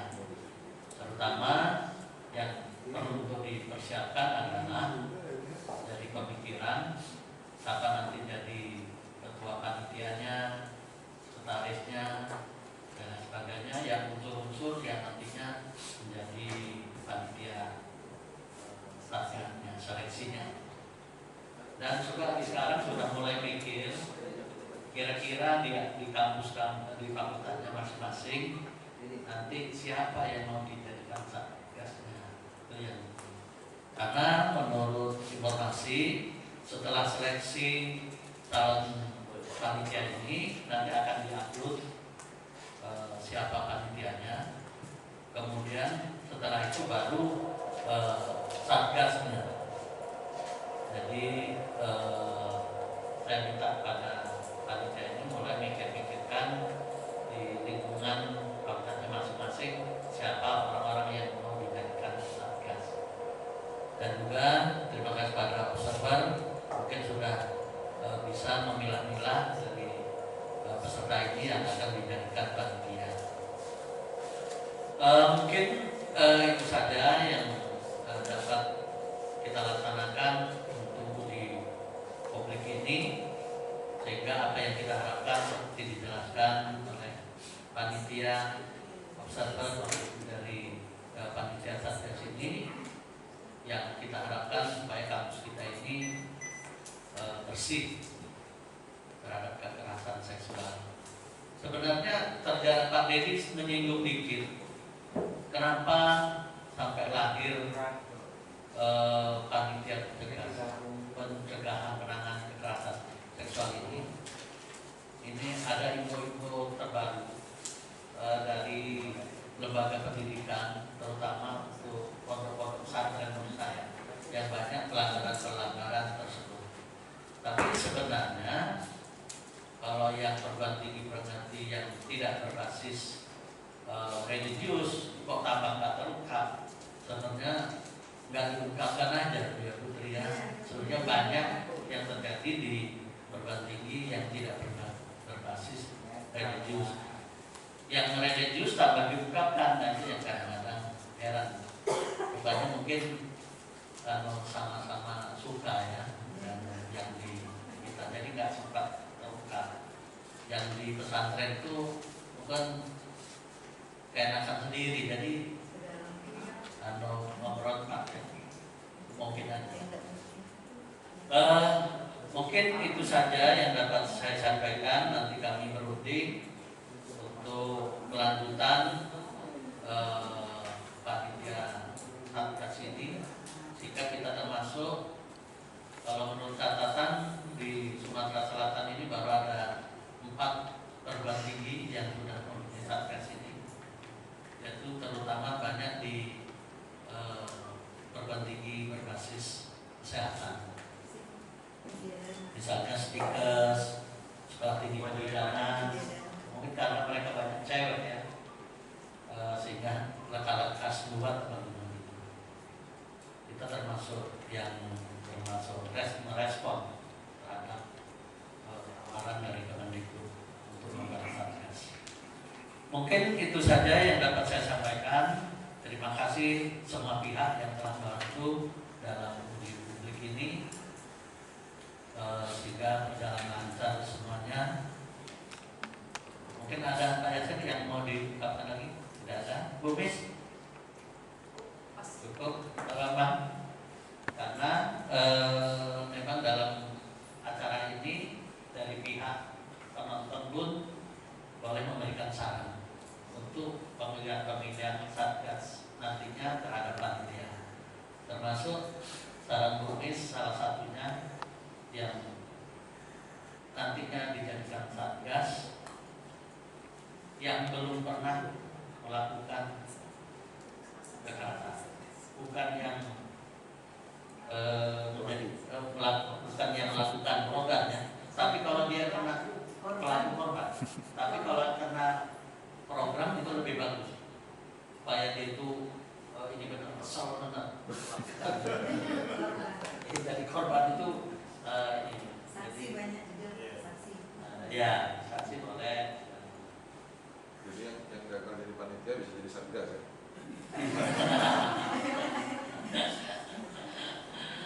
Oke, mungkin itu saja. Terima kasih semua pihak. Mari kita sama-sama menutup kegiatan ini dengan membaca Alhamdulillahirrahmanirrahim. Terima kasih. Wassalamualaikum warahmatullahi wabarakatuh.